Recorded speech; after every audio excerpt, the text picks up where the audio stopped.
Welcome to Wave Optics, where the waves control you.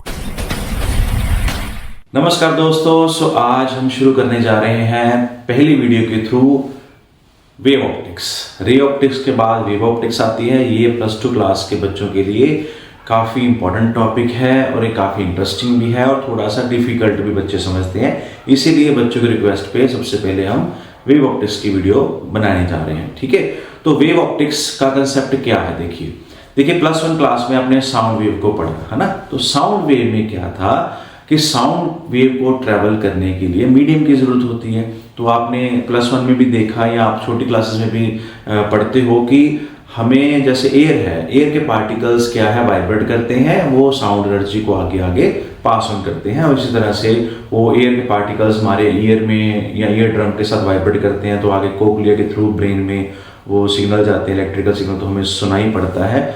तो ये चीज़ें सारी क्या थी कि वेव जो एक तरह की एनर्जी है, ठीक है, जिसकी वजह से हमें सुनता है, तो ये वेव को ट्रैवल करने के लिए मीडियम की जरूरत पड़ती है। तो 17वीं सेंचुरी में न्यूटन के टाइम पे, या हम कह देंगे क्रिस्टियान हाइगन के टाइम पे, उन्होंने ये सोचा कि कोई एक ऐसा मीडियम होगा स्पेस में जिसके थ्रू लाइट ट्रैवल करती है। तो उन्होंने उस मीडियम का नाम रख दिया ईथर। देखिए, आज की डेट में मैं आपको क्लियर कर दूं कि इस तरह का कोई मीडियम नहीं है। लाइट को ट्रैवल करने के लिए किसी भी मीडियम की जरूरत नहीं पड़ती। ठीक है, लाइट वैक्यूम में ट्रैवल करती है और किस तरह से ट्रैवल करती है उस पर बाद में आते हैं। पहले हम ये समझते हैं कि ईथर मीडियम है क्या। तो उन्होंने कहा कि अगर ईथर मीडियम हम इमेजिन करते हैं, तो बाकी साइंटिस्टों ने शोर मचाना शुरू कर दिया कि अगर ईथर कोई मीडियम है तो लाइट जब इस मीडियम के थ्रू पास करेगी तो लाइट की स्पीड तो कम होगी, क्योंकि मीडियम इंटरफेयर करेगा। तो उन्होंने कहा कि ये जो मीडियम है इसकी दो प्रॉपर्टीज हैं।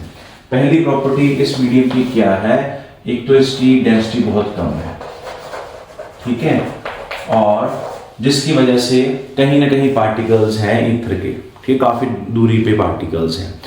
और दूसरा, इसको वेटलेसनेस के साथ भी जोड़ देते हैं, वो वेटलेस मीडियम है। और दूसरा कि वो मीडियम काफी क्या है, इलास्टिक है। देखिए, अगर मीडियम लाइट की स्पीड को कम करेगा तो मीडियम के पार्टिकल्स, अगर हम मान के चलें कि साउंड की तरह ही आगे लाइट वेव को या लाइट एनर्जी को आगे ट्रांसफर करते हैं, तो अगर वो इस तरह से वाइब्रेट करेंगे, तो अगर उनकी इलास्टिसिटी बहुत ज़्यादा होगी तो उनकी जो इलास्टिसिटी की वजह से जो प्रोपेगेशन वो फास्ट हो जाएगी, तो वो कंपनसेट कर देगा। जो मीडियम की डेंसिटी की वजह से जो स्पीड कम हो रही है, वो इलास्टिसिटी उसको कंपनसेट कर देगी। मैं फिर कह रहा हूँ, आज की डेट में ऐसा कुछ भी नहीं है। ये 1897 में यहाँ एक्सपेरिमेंट हो गया था। माइकलसन मोरले ने एक्सपेरिमेंट किया था कि ईथर नाम का कोई मीडियम होता है या नहीं होता। ये वाला जो एक्सपेरिमेंट है आप लोग बीएससी या बीटेक क्लासेस में पढ़ोगे, आई थिंक फर्स्ट ईयर में ही आपको आ जाएगा।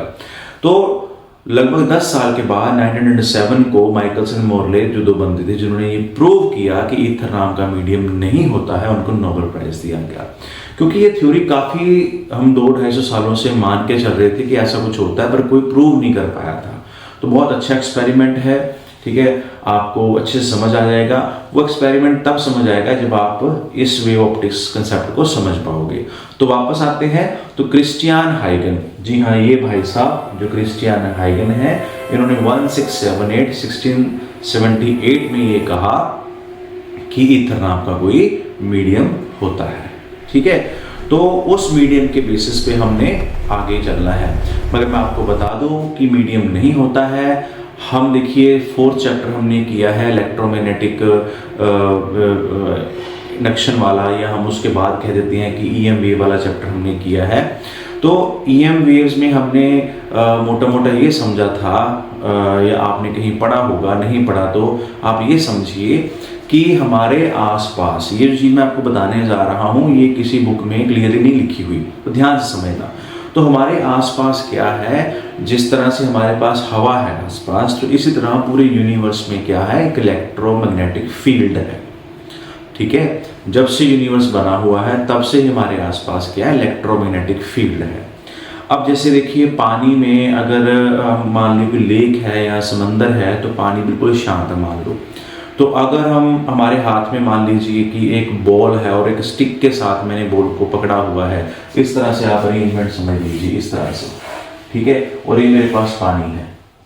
अगर मैं स्टिक के साथ इस तरह से बॉल को बीट करूंगा पानी की सरफेस पे, तो पानी के अंदर वेव्स पैदा हो जाएंगी, ठीक है ना।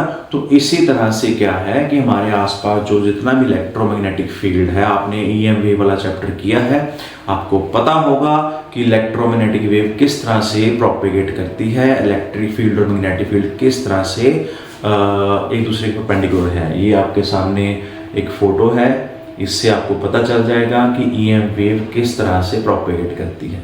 तो एक्चुअल में क्या होता है ना, हमारे आसपास एक इलेक्ट्रोमैग्नेटिक फील्ड है। तो जैसे सन से लाइट आती है, और आपको पता है कि लाइट जब आती है तो एक्चुअल में लाइट आती कैसे, आपने अगर मॉडर्न फिजिक्स के चैप्टर आपने पढ़े, बोहर एटॉमिक मॉडल पढ़ा हुआ है, तो आपको वहां से भी क्लियर हो जाएगा कि जब इलेक्ट्रॉन हायर लेवल से लोअर लेवल पे आता है ना, तो इस तरह से ट्रांजिशंस होती रहती है ना, तो वो एनर्जी छोड़ता है। ऐसा कुछ नहीं होता, एनर्जी छोड़ने वाला कुछ नहीं होता, वो तो आपको समझाने के लिए कह देते हैं कि एनर्जी छोड़ रहा है, वैसे ऐसा कुछ एनर्जी छोड़ने का कंसेप्ट नहीं होता। तो होता क्या, इलेक्ट्रॉन क्या करता है, जब ऊपर नीचे जाता है, इलेक्ट्रॉन एक चार्ज पार्टिकल है और उसके आसपास क्या है, इलेक्ट्रोमैग्नेटिक फील्ड है। तो वो इलेक्ट्रोमैग्नेटिक फील्ड को क्या कर रहा है, डिस्टर्ब कर रहा है। जिस तरह से मैंने ये कह दिया कि बॉल को आप इलेक्ट्रॉन के साथ रिप्रेजेंट कर लीजिए और ये पानी को आप इलेक्ट्रोमैग्नेटिक फील्ड के साथ रिप्रेजेंट कर लीजिए। तो हमारे पास क्या होता है, इस तरह से इलेक्ट्रोमैग्नेटिक फील्ड क्या है, डिस्टर्ब हो जाता है। वो डिस्टर्बेंस हमारी आंखों में जाती है, हमारी आंखों के पीछे जो ऑप्टिकल नर्व है, उस डिस्टर्बेंस से हमारे अंदर इलेक्ट्रिकल सिग्नल्स पैदा होते हैं, उसी एनर्जी को आगे ट्रांसमिट करके, तो वो एनर्जी हमारा दिमाग समझ सकता है, उसको देख सकता है, ठीक है, तो स्टोर भी कर लेता है। रात को सपने हमें आते हैं तो भी हमें दिखाई देता है, ठीक है। तो आप मोटा मोटा ये समझिए कि हमारे पास जो इलेक्ट्रोमैग्नेटिक फील्ड है, जस्ट उसी की वेरिएशन को हम क्या बोल देते हैं, लाइट वेव बोल देते हैं। जो वेरिएशंस हमारी आंखें रीड नहीं कर पाती, ठीक है, जैसे अल्ट्रावायलेट की हमें वेरिएशंस हमारी आंखें नहीं समझ सकती, हमारा ब्रेन उसको नहीं समझ सकता, या गामा रेडिएशंस हो गई, या एक्सरेज हो गई, ultraviolet, microwave, radio wave, infrared, तो ये सारी वेरिएशंस है, हमारी आंखें इसको नहीं समझ सकती। तो पूरे यूनिवर्स में इस तरह की वेरिएशंस हमारे पास आती रहती हैं। समझ आ गई मेरी बात। तो अभी हम पहले शुरू करेंगे ईथर के साथ, ठीक है, फिर मैं आपको साथ साथ बताता जाऊंगा कि अगर आपने ईथर को नहीं समझना है तो आप किस तरह से ईएम फील्ड को लेके समझ सकते हैं। तो हमारे पास देखिए, क्रिस्टियन हाइगन ने ज़्यादातर काम जो ना पेंडुलम पे किया हुआ, जो आपने +1 में भी किए हैं, सिंपल पेंडुलम वगैरह, मगर उसका नाम ज़्यादा मशहूर जो हुआ है वो वेव ऑप्टिक्स की वजह से हुआ है। तो इसने क्या किया, इसने कंसेप्ट दिया वेव फ्रंट का, जैसे लाइट आगे जाएगी कैसे जाएगी, और उसने एक वेव फ्रंट का कंसेप्ट दिया। तो समझते हैं कि वेव फ्रंट क्या होता है।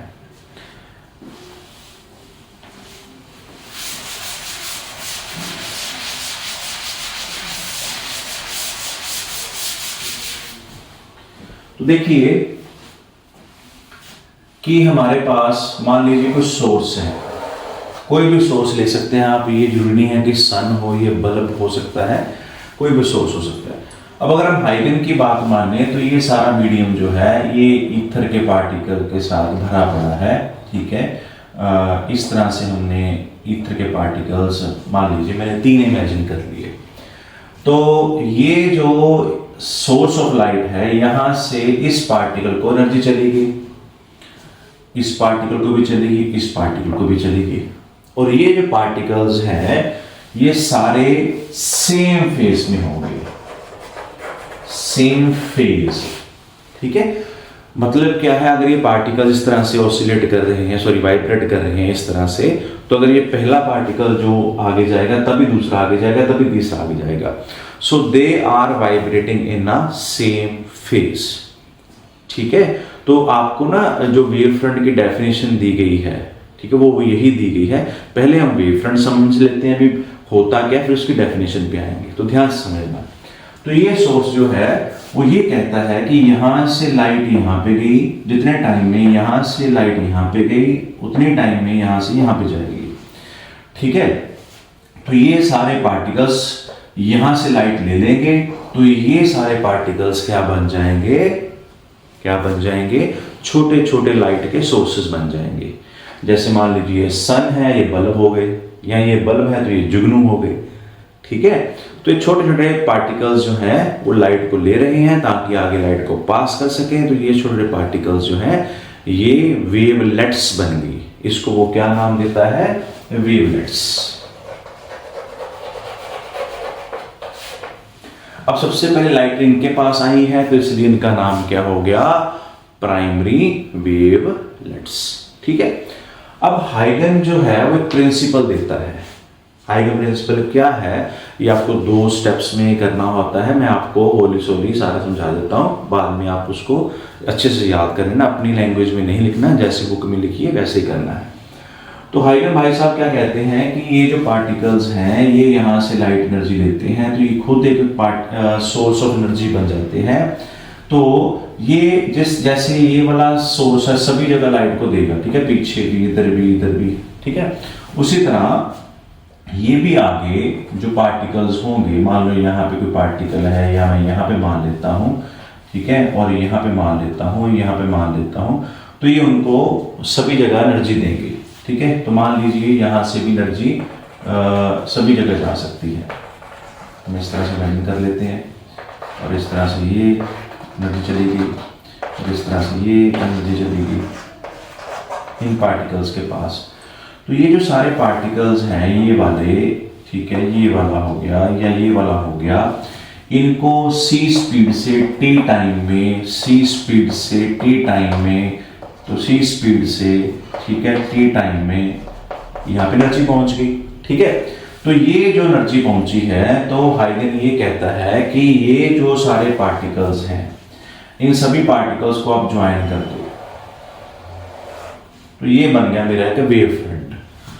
ठीक है, अब वो कहता है कि ये जो वेव फ्रंट है इसका नाम है प्राइमरी वेव फ्रंट। ओके, अब ये जो एनर्जी इस पार्टिकल के पास पहुंची, उतने टाइम में इस पार्टिकल के पास पहुंची, उतने टाइम में इस पार्टिकल के पास पहुंची, तो कहता है कि जो प्राइमरी वेव फ्रंट था उसके ऊपर जो भी पार्टिकल है वो अगले वेव फ्रंट के लिए एक फ्रेश सोर्स ऑफ एनर्जी का काम करेगा। जैसे मैंने कहा ना ये प्राइमरी वेवलेट्स है, तो ये इस तरह से ये क्या है, फ्रेश सोर्स ऑफ एनर्जी है। ठीक है, तो ये आगे सभी जगह सभी डायरेक्शन में ये लाइट आगे ट्रैवल करेगी। तो हम एक पार्टिकल की तरफ ये ले रहे हैं, अगर यहाँ पे भी कोई पार्टिकल है, यहाँ पे भी उनके पास भी चली जाएगी। तो यहाँ से यहाँ लाइट पहुंची, यहाँ से यहाँ पहुंची। तो उसने सेकंड स्टेटमेंट में ये कहा, फर्स्ट स्टेटमेंट में मैंने आपको बता दिया क्या कहा कि every particle on a given primary wave front act as a fresh source of energy. तो ये फ्रेश सोर्स एनर्जी हो गए, इसको आप ले सकते हो जैसे 1 2 3, इस वेव फ्रंट का नाम लिख दो आप AB। ठीक है, और उसके बाद यहां पे आप टेंजेंट खींच दो, टेंजेंट। अब इन सारे टेंजेंट्स को, ठीक है, मिला दो, तो ये बन गया आपके पास सेकेंडरी वेव फ्रंट। क्लियर है, तो ये आपके पास सेकेंडरी वेव फ्रंट बन गया, सेकेंडरी वेव फ्रंट। ठीक है, इसको नाम दे दो A' और B'। ठीक है, तो अब क्या होगा, अब आपने हाइगन प्रिंसिपल का फर्स्ट पॉइंट या प्रिंसिपल नंबर 1 कह लीजिए, तो वो फिर रिपीट करना है कि every particle on this wave front. जैसे अब देख लीजिए कि ये जो पार्टिकल्स थे ये वाले, अभी मैं व्हाइट से शो कर रहा हूं, अब ये फ्रेश सोर्स ऑफ एनर्जी का काम करेंगे। ठीक है, तो यहां से उतने ही टाइम में उतना ही डिस्टेंस कवर करके, यहां से उतने ही टाइम में उतना ही डिस्टेंस कवर करके, ठीक है जी, और यहां से उतने ही टाइम में उतना ही डिस्टेंस कवर करके, ठीक है, जो है लाइट आगे पहुंचाएंगे। यहाँ लाइट पहुंच गई, यहाँ पे ये इलेक्ट्रिक के पार्टिकल्स है, ये इलेक्ट्रिक का पार्टिकल है, इसके इलेक्ट्रिक पार्टिकल है, तो सभी के पास उतने टाइम में ये लाइट पहुंच गई। और हमने ये कहा था कि डेंसिटी यूनिफॉर्म है, तो मतलब ये नहीं हो सकता कि ये पार्टिकल से आगे होगा। अगर यहाँ से इस पार्टिकल के पास एनर्जी पहुंची है तो उतने टाइम में यहाँ पे पहुंचेगी, यहाँ पे पहुंचेगा, यहाँ पे वो पार्टिकल होना चाहिए। देखिए ये एक थ्योरी है जो आज प्रूव हो चुकी है, अभी गलत है, तो बाद में समझाऊंगा मैं। ठीक है, किस तरह से हम कंसीडर कर सकते हैं, वेव कैसे आती है। तो देखिए इस फिर टेंजेंट को हम मिला देंगे, इन टेंजेंट को हम फिर मिला देंगे। ठीक है, तो ये टेंजेंट जब मिल जाएंगे तो हमारे पास एक नया वेव फ्रंट बन जाएगा। अब देखिए ये प्राइमरी हो गया, ये सेकेंडरी हो गया, तो आपने इसी तरह से कंटिन्यू करते जाना है, ठीक है, सो दैट कि आपको वेव फ्रंट मिलते जाए। अब आपके पास यहाँ पे एक पिक्चर मिलेगी, ठीक है, जो हम वेव फ्रंट को समझाएंगे कि अगर वेव फ्रंट काफी दूर चले जाते हैं तो हॉरिजॉन्टल लाइंस की फॉर्म में हमारे पास वेव फ्रंट आते हैं, ठीक है। तो मुझे उम्मीद है कि आपको हाइगन प्रिंसिपल के बेसिस पे समझ आ गया होगा कि वेव फ्रंट क्या होता है और वेव फ्रंट कैसे आगे आगे वेव को प्रोपेगेट करते हैं। अब वेव फ्रंट की डेफिनेशन पे आ जाते हैं कि वेव फ्रंट होता क्या है, ठीक है। हमने भी हाइगन प्रिंसिपल किया, बट बुक में आपके पास सबसे पहले डेफिनेशन किस चीज की आती है, वेव फ्रंट की। हालांकि थोड़ा सा आगे पीछे मुझे लगता होता है कि ये हो गया, ऐसा होना नहीं चाहिए। तो पहले आप वेव फ्रंट की डेफिनेशन समझिए कि it is a continuous locus of all the particles which are vibrating in the same phase. यानी कि ये जो पार्टिकल्स हैं ये कॉन्टिन्यूसली लोकेट किए हुए हैं, कॉन्टिन्यूस लोकस, लोकस इन लोकेशन का से लिया गया शब्द है। तो it is a continuous locus of all the particles, ठीक है, which are vibrating in a same phase. ये सारे सेम फेज में वाइब्रेट कर रहे हैं। अगर देखो वाइब्रेशन सेम फेज में होगी तभी एनर्जी आगे ट्रांसफर प्रॉपरली हो पाएगी, ठीक है। तो मुझे उम्मीद है कि आपको वेव फ्रंट समझ आ गया। हाइगन प्रिंसिपल का फर्स्ट पॉइंट जिसमें कहा गया कि every particle on given primary wave front act as a fresh source of energy, और सेकंड में दिया गया कि अगर हम टेंजेंट को ड्रॉ करेंगे और इनको मिला देंगे तो हमारे पास नया वेव फ्रंट बन जाएगा। तो ये हमारे पास हाइगन का सेकंड पॉइंट हो गया प्रिंसिपल का, ठीक है। तो अगली वीडियो में हम टाइप्स ऑफ वेव फ्रंट के बारे में बात करेंगे, तो कितने तरह के वेव फ्रंट होते हैं, ठीक है। तो अगर आपके कोई डाउट्स हैं तो आप कमेंट सेक्शन में डाल सकते हैं, ठीक है जी। तो मिलते हैं नई वीडियो में, तब तक के लिए खुश रहिए, आबाद रहिए, जिंदगी जिंदाबाद। Thank you.